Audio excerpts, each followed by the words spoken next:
এক ঝটকায় ক্যাম্পে করে প্রায় ৫ শতাধিক মৃতের পরিবারকে কয়েক কোটি টাকার ক্ষতিপূরণ দেওয়ার উদ্যোগ।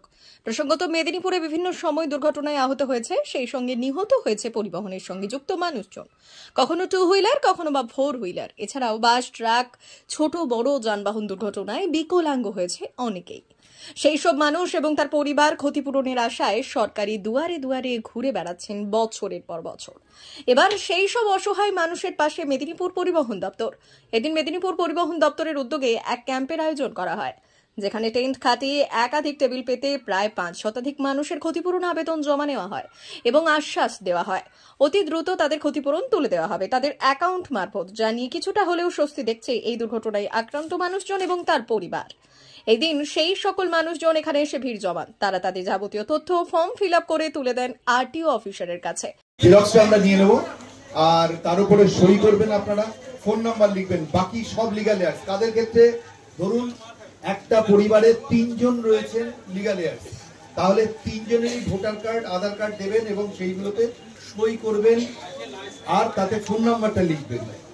এই বিষয়ে মেদিনীপুর পরিবহন আধিকারিক সন্দীপ সাহা বললেন, মানে হঠাৎ করে মৃত্যু হয়ে গেলে তার পরিবার যেন হঠাৎ অথই জলে না পড়ে, সেই জন্য পশ্চিমবঙ্গ সরকার মাননীয় মুখ্যমন্ত্রীর তরফ থেকে যে বিশেষ উদ্যোগ নেওয়া হয়েছিল, সেটারই একটা ফলশ্রুতি এটা।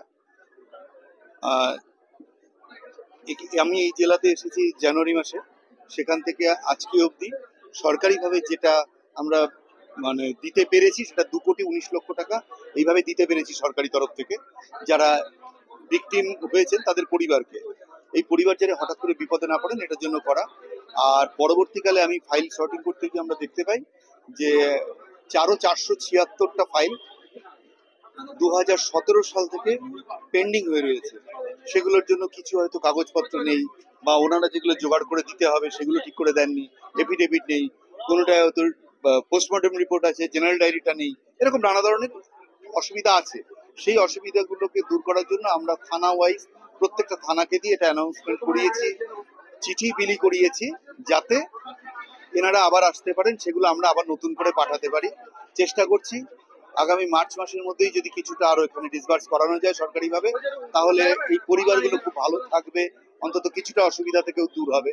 মৃত্যু তো সবসময় দুঃখের, কিন্তু তার মধ্যে কিছুটা যদি কম্পেনসেট করা যায়, যারা বেঁচে আছে তাদের তো বেঁচে থাকতে গেলে টাকা পয়সার দরকার।